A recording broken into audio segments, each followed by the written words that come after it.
The room smelled of still air and undisturbed paper, the kind that settles only in places the world forgets. Light fell unevenly through a narrow window, cutting across dust that drifted like slow-moving ash. It was here, in this quiet stretch of California, that the story had paused 20 years earlier, paused but never truly ended. The case file on the table bore a name that still held a strange pull. Liora Hale, age 28, a graphic designer known for her quiet discipline and minimalist lifestyle. Her life had been orderly, her end had not. The crime scene felt preserved in memory, like a photograph held too long under dim light. The investigator, Evan Mercer, stood at the entrance once more, years older, shoulders heavier. Not from age exactly, but from the kind of professional weight that clings silently to the conscience. The house had been released back to the family long ago, but for today's reopening they had allowed a return, a courtesy, or perhaps a hope. Evan paused at the threshold. The space carried the stillness of a memory locked in amber, a tilted lampshade, a notebook left half open on a coffee table, a ceramic mug turned sideways though not shattered. The original reports had described the scene as undisturbed except for the living room, yet the disturbances were subtle, ambiguous, almost delicate. That ambiguity was what had left the case unresolved. The flashback-like atmosphere settled around him, with the quiet certainty of something unfinished. He exhaled slowly. Footsteps felt intrusive here. Each creak of the wooden floor seemed to resist his presence, as if the house preferred its silence intact. But he walked on, carefully, deliberately. Liora Hale had been found near her workspace, an alcove by the window where she kept her drafting tools, pressed leaves between book pages, and a small collection of monochrome photographs. She had been a person who documented moments, not in color but in tone. Details mattered to her. Precision mattered. Even her apartment, photographed in the initial files, bore symmetrical arrangements, frames aligned, books sorted by height, pens in quiet rows. Evan crouched near the desk, fingers hovering just above its surface without touching. "Should have seen it," he murmured under his breath, more to the room than to himself. The old evidence markers remained in their envelopes back at the precinct, but memory somehow placed them anyway, invisible yet familiar. Marker A, the overturned mug. Marker B, a single smudged fingerprint on the edge of the desk. Marker C, an outdated camera with its battery removed. Marker D, a torn envelope with no contents found. He closed his eyes for a moment. The investigator who had first documented this place, himself, had been younger then, more confident, perhaps too confident. It was easy to misread silence when one expected noise. The original timeline placed Liora's final confirmed activity at 8:17 p.m. A phone call to her sister about a weekend trip. She had seemed calm, relaxed. Nothing in her tone hinted at concern. There had been no forced entry, no loud sound reported by neighbors, no signs of struggle, just a sudden break in the pattern of her life. A quiet disappearance of order. Evan slowly walked deeper into the room, letting his gaze shift from object to object. Every detail felt familiar yet newly significant. The desk chair, slightly angled toward the window, a strand of hair caught on its fabric, the faint outline on the carpet where a box once sat.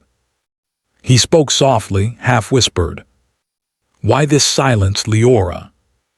Not expecting an answer, just maintaining the fragile ritual investigators fall into when faced with something that lingers too long.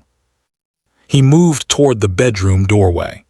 Back then, the space had been cleared and documented within hours, but something about the arrangement of objects had always felt curated, intentional. Liora had been someone who valued placement. Everything had a reason to be where it was. He scanned carefully, the carefully folded quilt, the lone framed sketch beside the bed, the faint scent of old linen mixing with sun-faded air. Nothing here had ever screamed for attention. The absence of demands was perhaps what misled everyone. Returning to the living room, Evan let his fingers hover over the bookshelf. One book stood out not for its color, but because it leaned half an inch forward. He had noticed it years ago, photographed it, logged it, but never considered its angle meaningful. Some details felt too small, too ordinary. But small was often where truth hid. He stepped back, letting the weight of the room settle over him. The stillness, the restrained arrangement of objects, the subtle shifts in placement, it all spoke without force. This was the beginning, and it had remained a beginning for 20 long years. The unsolved case of Liora Hale. A life ended with no clear pattern left behind. A story paused mid-sentence, awaiting the line that would complete it. And now, with the return to this room, the story began to unfreeze. Evan whispered, almost inaudible, "We start again." The air felt different then. Not changed, not charged, just slightly less still, as if the room itself acknowledged the reopening. And the past, long silent, seemed ready to speak. Case reopens due to discovery of new crucial evidence. 1,000 words. The reopening began not with dramatic discovery, but with a quiet detail resurfacing in a routine inventory audit at the precinct. A forgotten file misfiled under an unrelated case from 2006. The folder was thin, its tab worn, its contents unexpected. Inside it lay a single photograph that had never been logged into evidence. A photograph of Liora's living room taken from a higher angle than the official set. A photo Evan himself did not remember taking. The image captured a moment of frozen disarray. The angled desk chair, the half-open notebook, the soft lamplight falling over a shadowed corner. But in the upper right-hand edge of the frame, barely visible, was the corner of a second envelope. Not the torn one found near the desk. Another one. Unlogged, unmentioned, unconsidered. The photo should not have existed. Files do not appear without reason. They do not move on their own. Their presence signals an oversight, a misplaced assumption, or a detail that was dismissed before its significance was understood. Evan stared at the photograph for a long time. Something about it felt quiet but insistent. A small, logical nudge. The kind that altered the direction of an entire investigation.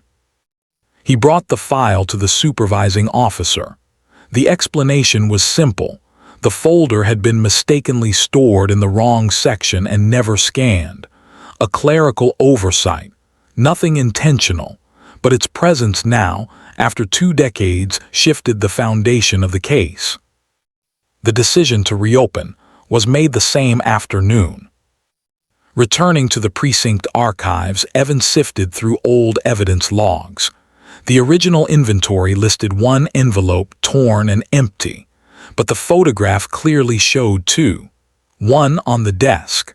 1 tucked behind a stack of books near the window, barely visible, almost blending into the shadows. This second envelope had never been found in the original sweep. The logic was simple. If it existed in that moment, it had to have gone somewhere afterward. Either removed by someone before law enforcement arrived, or overlooked entirely. Evan re-examined the metadata of the photograph. The timestamp placed it 20 minutes before the official scene lockdown time, meaning someone had entered early, someone who had authorization to photograph but whose shots were never catalogued. A civilian volunteer photographer had assisted that evening. His name appeared briefly in a footnote of the original report. Tomas Avery, a local photography student who occasionally offered technical help during low staff hours. He had since relocated out of state. His assistance had been considered minor, routine. But routine had a way of masking small disruptions. Evan reached out to Tomas. A quiet call, a hesitant greeting on the other end. Tomas sounded older, calmer, but faintly unsettled when Liora's name was mentioned. "I didn't know the file was missing," Tomas said. "I thought everything I took was uploaded." Evan kept his voice even. "There's a second envelope in one of your shots." A pause. Then Tomas's reply, soft. "I remember the one on the desk, but another one, I don't think." Silence. "Maybe I missed it." Missed. Or avoided. Or misunderstood at the time.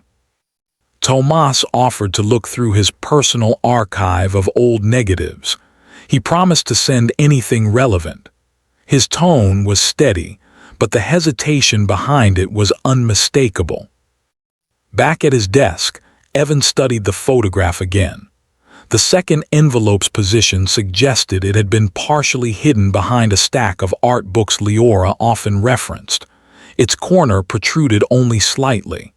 Someone unfamiliar with her layout might not notice it, but someone familiar might. A new question arose. Had Liora placed it there intentionally? The case, once frozen, now shifted subtly. Structure returned. Logic emerged. Small steps, precise and careful. The reopening wasn't dramatic. It didn't need to be. It simply required truth to align with detail. And detail had returned.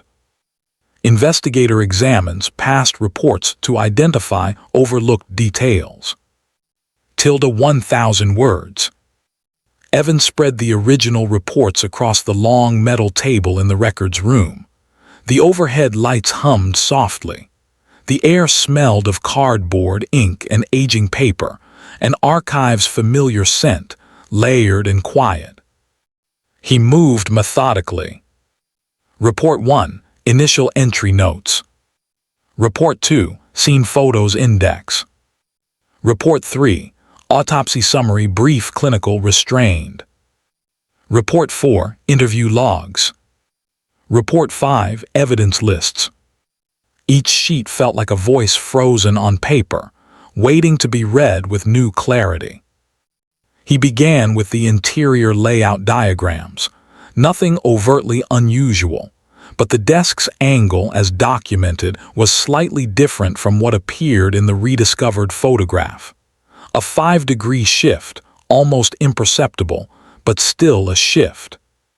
He circled the discrepancy. Next, the notebook. Its pages had been photographed, but the content had been dismissed as unrelated: sketches, color tests, partial outlines for a design commission. One page, however, contained a small set of numbers. 411-2. No context, no explanation. Evan added it to his list.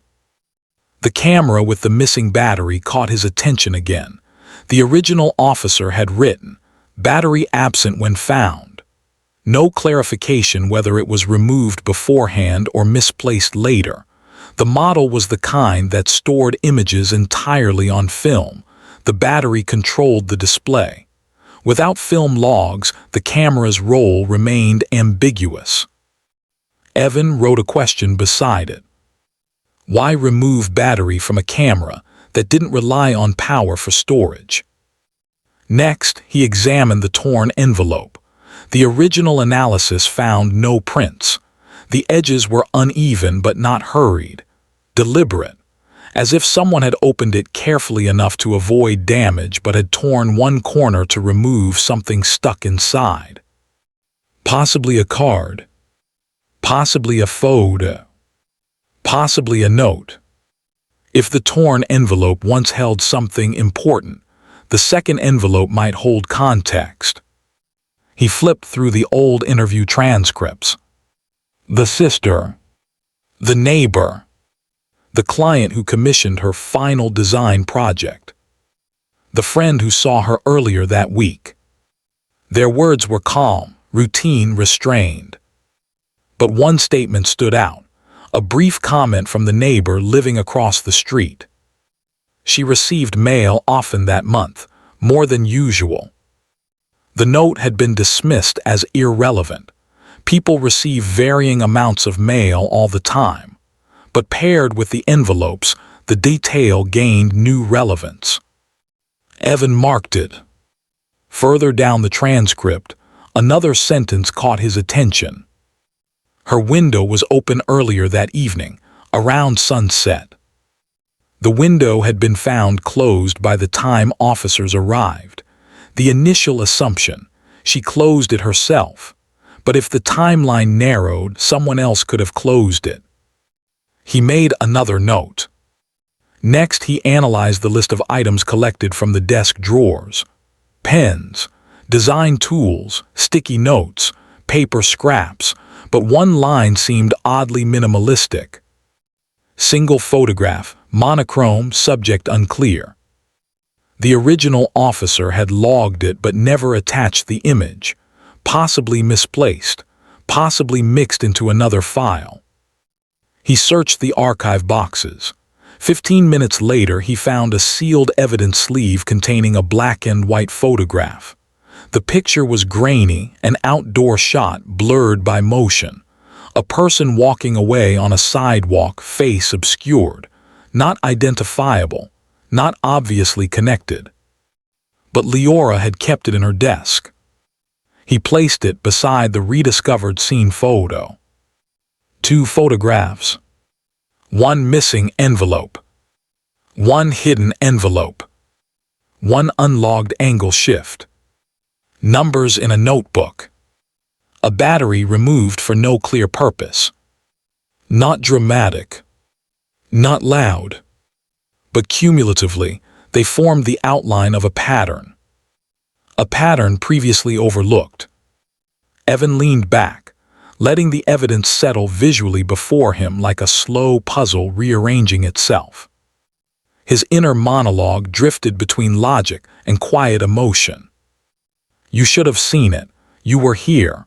You walked through this case as if time was abundant. It was. In the stillness of the archive room, pages shifted slightly under the air conditioning. A soft rustle, almost like a whisper. The small details, once insignificant, now stood like markers guiding him towards something that had always been present, just unseen. And slowly, the past began to clarify. The reinvestigation widened carefully, almost cautiously, as if the case itself resisted being opened too quickly. Evan reviewed the circle of people who had been part of Liora Hale's life during the final weeks before the quiet pause of her story. None of them had ever stood out in the original inquiry. Each had offered a straightforward alibi. Each had been considered. None had been pursued far enough to reveal anything deeper. But now, with the reappearance of the second envelope, the missing photograph, and the slight changes in the room's arrangement, their potential relevance returned. The first person on the list was Caleb Rowan, a colleague who had collaborated with Liora on several design projects. He had described their working relationship as steady, efficient, mostly focused on deadlines. His alibi at the time placed him at a late meeting across town. Records confirmed it, yet his tone in the old transcript carried a faint restraint, almost as if he chose words with careful precision. Evan replayed the recording quietly. Caleb paused when asked whether Liora had expressed concern in recent days. "I'm not sure," he had said. "A beat. She kept things to herself." Not unusual, but unspecific enough to leave room for possibilities. Next was Mara Fenn, a close friend and the last person known to have visited Liora's apartment that week. She had stopped by to return a book and stayed briefly, describing the visit as unremarkable, peaceful. Her alibi placed her at a volunteer event that same evening. Confirmed. Yet her statement about Liora's mood was slightly contradictory to what the sister had said.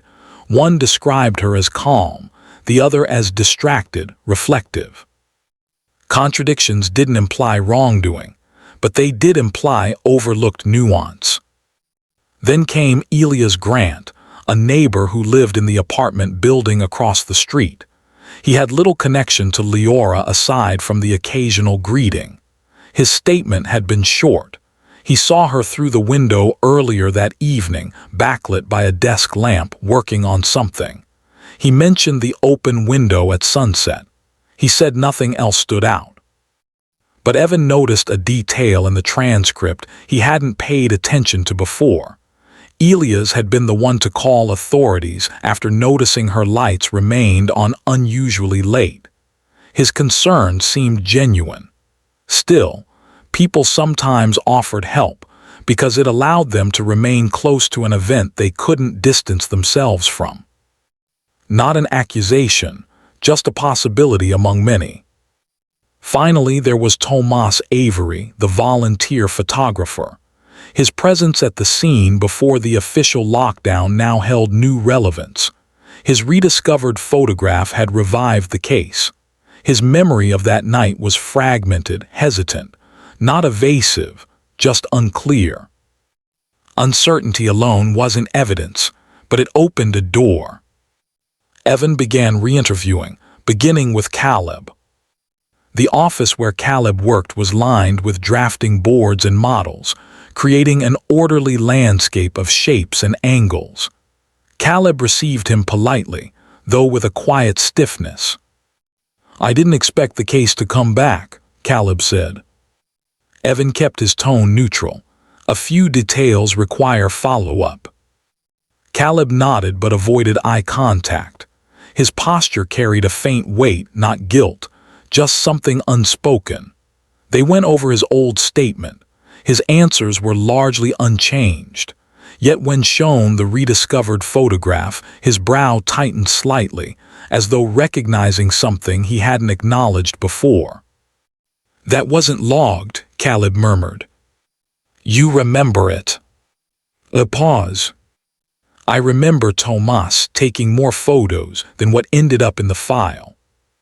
His reaction wasn't accusatory, just observational. Next was Mara. She met Evan in a quiet cafe, her manner gentle, composed. She spoke carefully, the way someone speaks when revisiting a memory that still feels suspended. "I didn't think anything was wrong," she said softly. Liora was thoughtful that week, but that wasn't unusual for her. When asked about the envelopes, she hesitated. She did mention receiving something unexpected, maybe a week before. She didn't explain further. This detail had never appeared in the original record. Evan wrote it down. The third visit was to Elias. He lived in a small house with trimmed hedges and neat walkways, the kind that suggested routine and quiet order. He welcomed Evan in with calm politeness. "I remember that night," Elias said. "I still think about it." His recollection remained consistent. He had noticed the light. He had waited. He had made the call.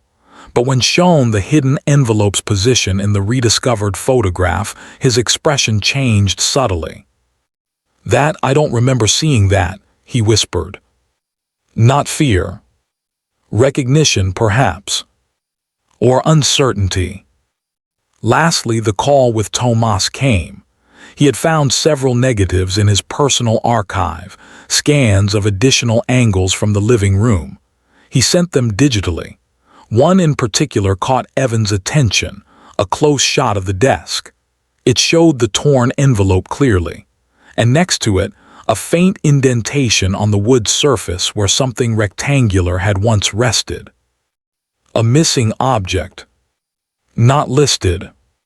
Not recovered. Possibly removed before officers logged the scene. Possibly the key. Evan stepped back mentally, letting the suspects and details settle in his mind. None of the individuals displayed overt inconsistency. Their statements aligned in broad strokes.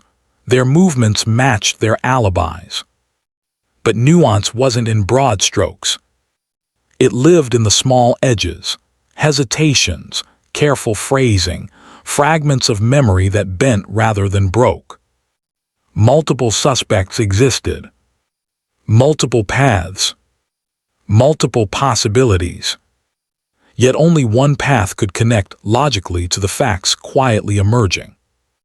He pressed his pen against the notebook and wrote 2 words. Look smaller. Because the answer, he felt, would not be in dramatic motives or sweeping conflicts. It would be in something understated. Something methodical. Something Liora herself would have noticed. Clues emerged slowly, linking inconsistencies to emotional conflicts. 1,000 words. Patterns form quietly in investigations. They don't announce themselves. They settle slowly, like dust in a still room, layering until shapes appear. Evan spread the new photographs from Tomas beside the old reports. The table resembled a silent map of interconnected moments, each detail positioned like a star in a dim constellation. He began with the indentation on Liora's desk. A rectangular shape, small, likely the size of a personal card or thin booklet. Its absence now suggested removal, but removal implied someone had taken it early, before the space was fully secured. Who had access in that narrow window? Tomas briefly. Caleb no. Mara not documented as present. Elias never inside. Officers, yes, but they would have logged it. Evan circled the indentation. He revisited the 3 numbers in the notebook, 4, 11, 2. They didn't match dates, coordinates, or file references, but when comparing them to Liora's project notes from that week scanned earlier, they aligned curiously with her organizational pattern, section numbers she used when drafting project stages. Section 4 corresponded to reference materials. Section 11, source images. Section 2, client correspondence. A personal system. Not widely known. Not random. Meaning the numbers likely pointed to items she meant to revisit. Evan turned to the monochrome photograph found in her desk, the blurred figure walking away. He looked at it again, this time with the 3 numbers in mind. If Section 11 referred to source images, this photograph may have been one. But what about Section 2, client correspondence? Could the envelopes relate to that? He matched the indentation size with the type of card often included in project confirmations or personal notes, exchanged when clients meet with designers. The match felt close enough to consider. Next, he aligned the timestamps from Tomas's rediscovered negatives. One photo, taken 16 minutes before lockdown, showed the desk with the indentation. Another, taken seconds later, did not. Meaning, something had been removed between those 2 clicks of the camera. Something small. Something someone noticed and quietly took. Evan studied the angle of the desk chair again. In the official report diagrams, its alignment differed slightly from Tomas's early shot. The difference suggested someone had stepped aside after removing something, shifting the chair. Not dramatically, just enough. Small inconsistencies. Small movements. Small choices. He looked at the suspects again, this time through a quieter lens. Caleb's careful wording. Mara's mention of unexpected mail. Elia's reflection about the lights. Tomas's uncertain memory. Their emotional conflicts surfaced subtly. Caleb's need for order at work. Mara's quiet concern for Liora's well-being. Elia's thoughtful observation of his surroundings. Tomas's self-doubt about overlooked details. Nothing extreme. Nothing loud. But emotional undercurrents existed in all of them. He focused on the envelopes.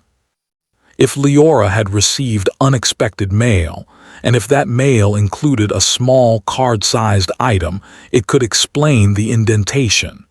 She may have placed the card on her desk. She may have been looking at it. She may have intended to respond. Or she may have been unsure how to react. Evan returned to the notebook's final pages. A short entry stood out, a line written in her precise, spaced handwriting. Some things arrive quietly. A simple sentence, but paired with the envelopes, it felt meaningful. He turned to the rediscovered photo again, the second envelope partly hidden, a choice, a mistake, a sign she hadn't yet decided what to do with it. He examined Mara's new statement. Liora had received something unexpected. That aligned with the envelope, but who would have sent it? He looked again at the blurred monochrome figure. The motion seemed familiar, not in identity but in posture, someone walking with deliberate steps, head slightly lowered. He compared the figure's silhouette with sketches in Liora's notebook. Some showed people with similar posture, not identified but clearly studied. Perhaps she had been observing someone in her daily routine. Perhaps the person had noticed. Evan cross-referenced the timeline. The window had been open at sunset. Someone walking by could have seen her inside. Someone familiar with her layout might have known where she kept her mail. A subtle connection formed, quiet, faint but present. Someone had a reason to approach her. Someone had a reason to leave something for her. Someone had a reason to retrieve something from her desk before the scene was secured. Not out of cover-up, but out of emotional conflict, concern, hesitation, uncertainty. The pattern crystallized slowly, like film developing in darkness.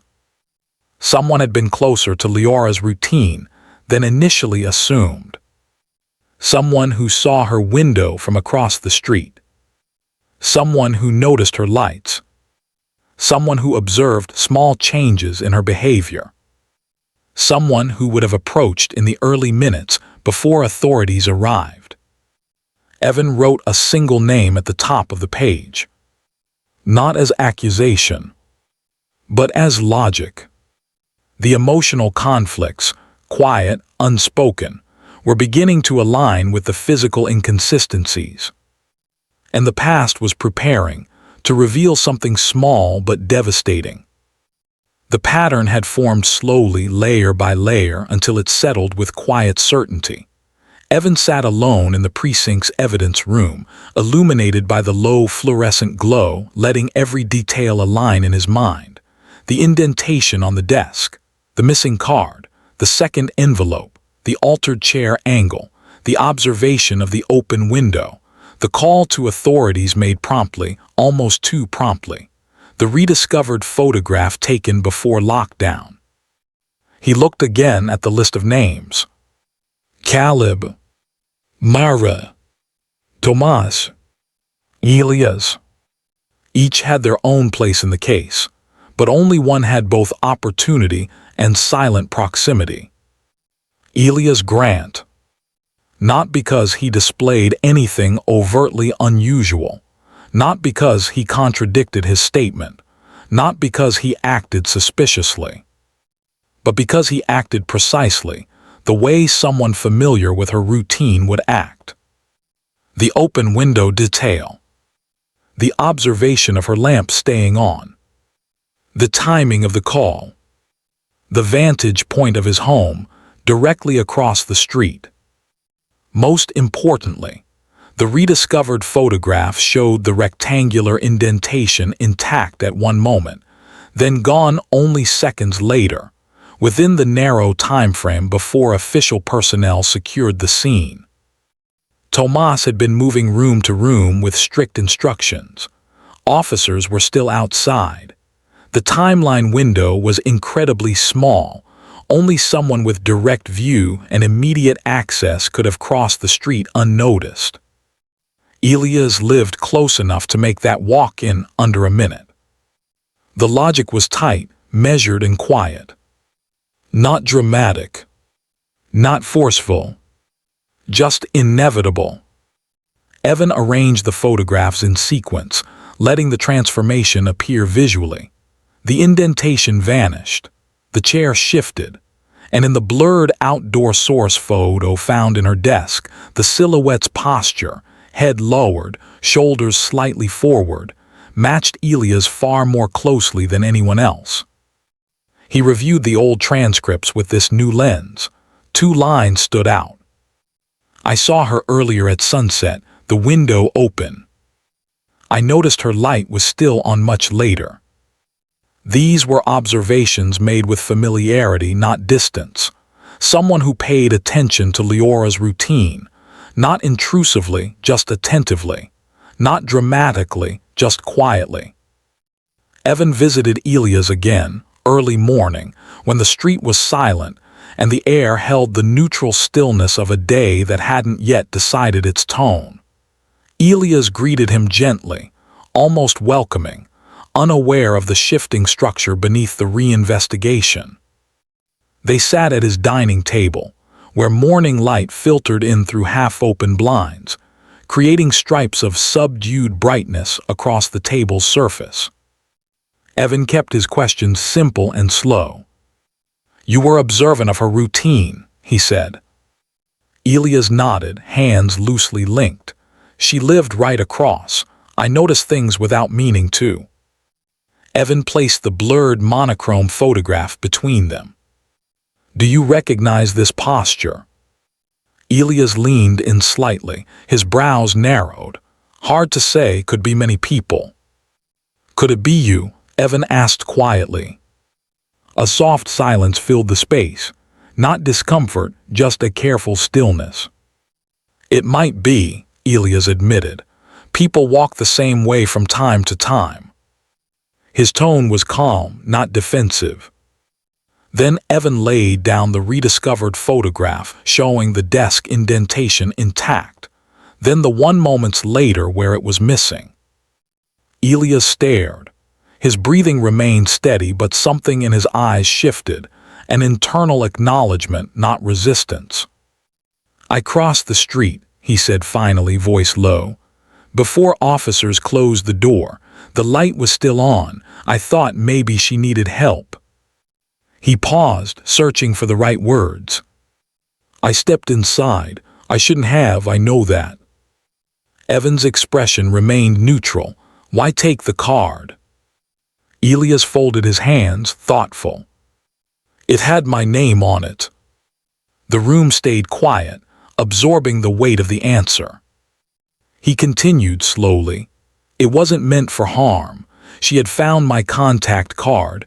I slipped it into her mailbox the week before just as a friendly gesture. I didn't want to be misunderstood. When I saw it on her desk, I panicked.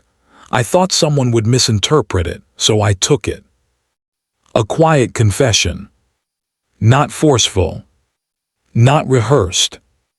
Evan considered the logic. The card explained the indentation. The removal explained the alteration in Tomas's photos. The envelope explained the earlier mail influx. The hidden envelope suggested she had set one aside. The notebook numbers pointed to sections Liora intended to revisit, possibly including correspondence with him. Everything aligned. But there remained the core question, the one that required precision. "Did you cause her harm?" Evan asked, keeping his tone level. Elias shook his head once, firmly yet quietly. "No, I found her exactly as the report described. I stepped inside only long enough to take the card. I know it was wrong, but I was afraid of being misunderstood. I didn't cause anything." His answer held a steady calm, the kind that didn't match guilt, only a quiet regret for his own small action. Evan studied him carefully. The emotional undercurrent was clear. Elias had acted out of concern mixed with unexpected fear, not malice, not intention, just a moment of misguided choice. Then one more piece surfaced, the twist that had formed logically from everything uncovered. The torn envelope found on the desk belonged not to Elias, nor to any of the suspects. Liora had been working on a project for a client whose name appeared only briefly in her drafts, a client never interviewed because their meeting had taken place outside the time frame considered relevant. Their message was the one she had torn open, not Elias. The project correspondence card, the one that matched the indentation, belonged to that client. And that client was confirmed to be in another city on the night the scene was discovered. Meaning, Elias didn't remove a project card. He removed his contact card. Meaning, the torn envelope was unrelated to him. Meaning, the small emotional connection he felt didn't lead to the event. Meaning, the overlooked details created a twist not because Elias was responsible for harm, but because his small, fearful attempt to hide his presence made him the least expected, yet logically implicated figure. He had been present. He had altered the scene. He had unknowingly obscured a crucial clue decades earlier. Not by wrongdoing, by misjudgment. And that misjudgment had shaped the entire case. The real cause of the event remained consistent with the original examination. Nothing changed there.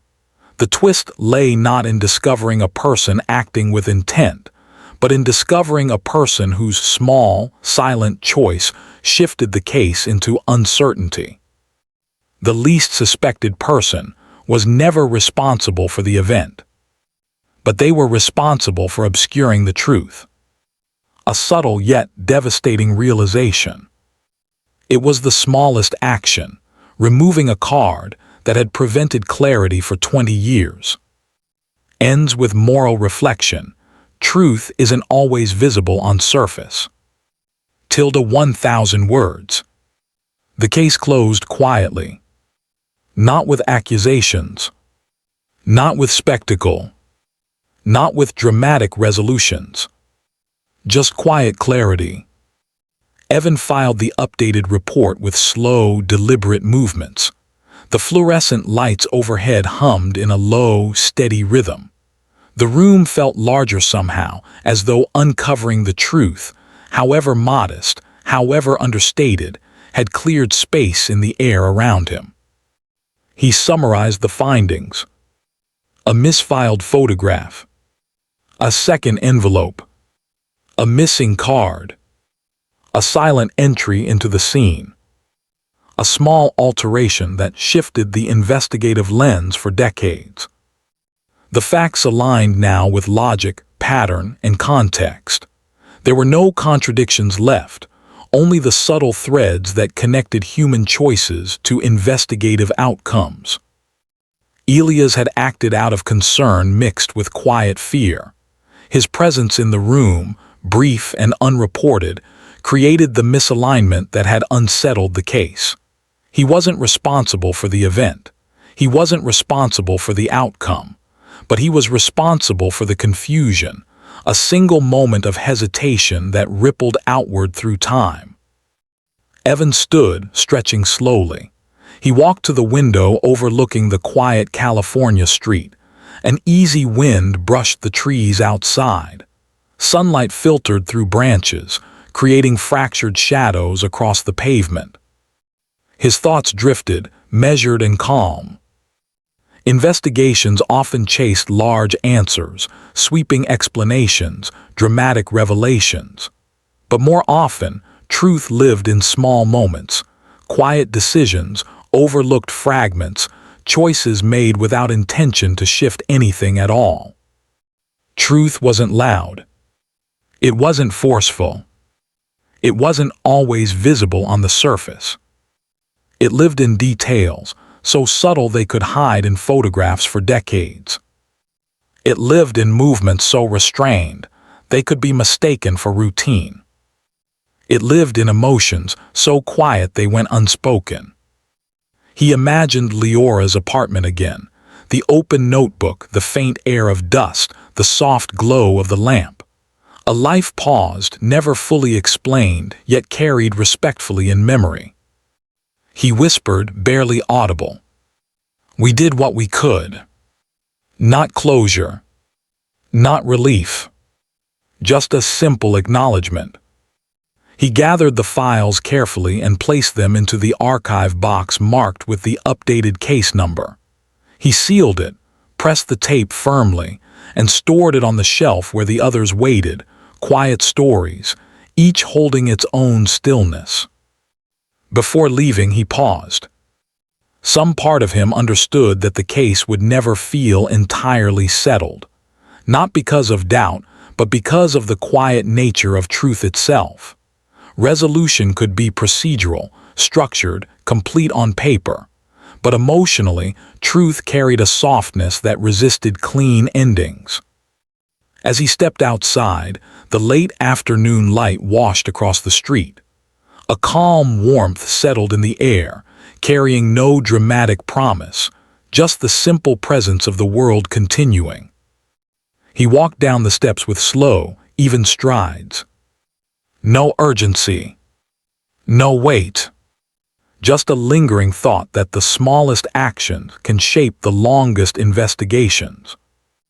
And that sometimes, the difference between clarity and confusion isn't a hidden intention. It's a quiet human moment, easily overlooked, yet deeply impactful. Justice, he knew, was often mechanical in its process. But truth lived in the delicate intersection between evidence and emotion. He breathed in steady. The case was complete. The story remained open, not for lack of answers, but because human stories rarely end neatly. He turned the corner and continued walking, leaving the precinct behind, steps fading into the evening's calm. Something human remained. Quiet, unresolved, present.